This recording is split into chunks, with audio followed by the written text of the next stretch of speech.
नमस्कार, beauty studio मराठीमध्ये पुन्हा एकदा स्वागत। तर आजच्या व्हिडिओमध्ये आपण बोलणार आहे स्किन ॲलर्जी बद्दल। तर कधी ना कधी कुणाला तरी आपल्याला स्किन ॲलर्जी होतीच। कधी कुणाला रॅश येते, कधी स्किन इरिटेट होती, कधी पुरळ येतात। तर ह्या ॲलर्जी का होतात? जेव्हा आपली स्किन कोणत्याही फॉरेन सबस्टन्सच्या कॉन्टॅक्टमध्ये येते तेव्हा रिॲक्शन होतात आणि आपल्याला स्किन ॲलर्जी होती। तर ही स्किन ॲलर्जी झाली तर आपण कोणते घरगुती उपाय करू शकतो आणि काय खाल्ल्याने आपली स्किन ॲलर्जी लगेच कमी येईल ते मी तुम्हाला आजच्या व्हिडिओमध्ये सांगणार आहे।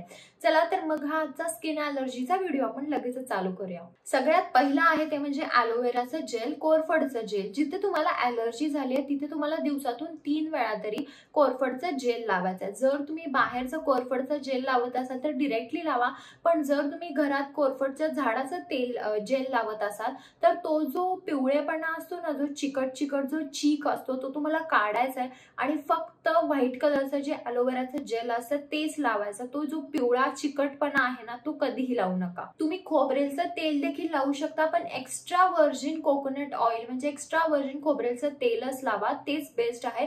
तुम्हाला थोडा वेळ एक मसाज करायचा आहे आणि नंतर एक पाऊण तासाने तुम्ही ते वॉश करू शकता, नाहीतर तसंच ठेवलं तरी चालेल। जर तुम्ही रात्री लावणार असाल तर रात्री त्याला तसंच ठेवा। तुम्ही तुळस देखील लावू शकता। तुळस तुम्हाला मिक्सरला ग्राइंड करायची आणि त्याची पेस्ट देखील तुम्ही लावू शकता। ती एक अर्धा पाऊण तास ठेवायची आणि नंतर ती तुम्ही वॉश करू शकता। तुम्हाला जर खूप जास्त तिथे खाज होत असेल तर तुम्ही तिथे मध लावू शकता। तुम्ही नॉर्मली जे तुमच्या घरामध्ये मध आहे ते घ्यायचं, तुमच्या हातावर किंवा जिथे ॲलर्जी आहे तिथे लावायचे आणि अर्धा ते पाऊण तासांनी नंतर तुम्ही ते वॉश करू शकता। तुम्हाला जर खूप जास्तच खाज होत असेल तर तुम्ही आलं पण लावू शकता। तुम्हाला आलं खिसून थोडंसं पाण्यामध्ये उकळायचं आहे आणि ते उकळलेलं पाणी तुम्ही कॉटन बॉलनी तुमची जिथे ॲलर्जी आहे तिथं जरी लावली तरी तुमची खाज कमी येईल। तुम्ही पेट्रोलियम जेली म्हणजे वॅसलीन पण तुमच्या स्किन ॲलर्जीवर लावू शकता। जर तुमची स्किन खूप जास्त लाल झाली, इरिटेट झाली तर वॅसलीन तुम्ही दिवसातून 2 वेळा लावू शकता। तुम्ही कलोंजीचं तेल पण लावू शकता, ते देखील स्किन ॲलर्जीवर खूप बेस्ट आहे। तुम्ही कडुलिंबच्या पाण्याने आंघोळ देखील करू शकता। जर तुम्ही कडुलिंबच्या पाण्याने आंघोळ केली तर कोणती स्किन ॲलर्जी एकतर तुम्हाला होणार नाही आणि जरी झाली असेल तर ती लवकरात लवकर जाईल। त्यामुळे कडुलिंबचं पाणी पण तुम्ही स्किन ॲलर्जी कोणत्याही स्किन इन्फेक्शनसाठी वापरू शकता। आता हे सगळ्या होम रेमेडीज तुम्ही ट्राय करा, ह्यातली कोणतीही तुम्ही करू शकता जेव्हा पण तुम्हाला स्किन ॲलर्जी होईल।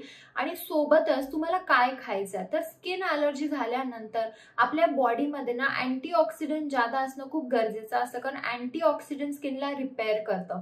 त्यामुळे त्याच्यासाठी तुम्ही गाजर, पालक, कोबी, बेरीज, लिंबू या सगळ्या गोष्टी खा, जेणेकरून अँटीऑक्सिडंटचं प्रमाण वाढेल आणि स्किन लवकरात लवकर रिपेअर होईल। त्यामुळे तुम्हाला ह्या होम रेमेडीज पण करायच्या आणि सोबतच ह्या सगळ्या गोष्टी पण खायच्या आहेत। जेव्हा पण तुम्हाला स्किन ॲलर्जी होईल तेव्हा सगळ्यात पहिला तुम्हाला तिथला एरिया धुवायचा आहे। तुम्हाला गार पाण्याने किंवा साबणाने तिथला एरिया धुवायचा आहे।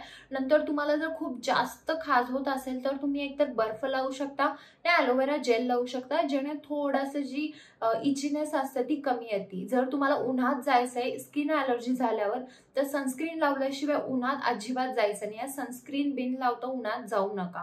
नेहमी लूज कपडे घाला, जोपर्यंत तुमची स्किन ॲलर्जी जिथल्या एरियामध्ये आहे ती कमी होत नाही तोपर्यंत लूज कपडे घाला। आणि तुम्हाला शेंगदाणा, अंडी, मासे हे काहीच खायचं नाहीये। दूध, सोयाबीन ह्यामधलं काहीच खाऊ नका जोपर्यंत तुमची ॲलर्जी ठीक होत नाही तोपर्यंत। तर हा होता स्किन ॲलर्जीचा व्हिडिओ। जर व्हिडिओ आवडला असेल तर व्हिडिओला लाईक करा, शेअर करा आणि चॅनलला सबस्क्राईब करायला विसरू नका। चला तर मग आपण लवकरच भेटूया एका नवीन व्हिडिओमध्ये, तोपर्यंत काळजी घ्या। बाय।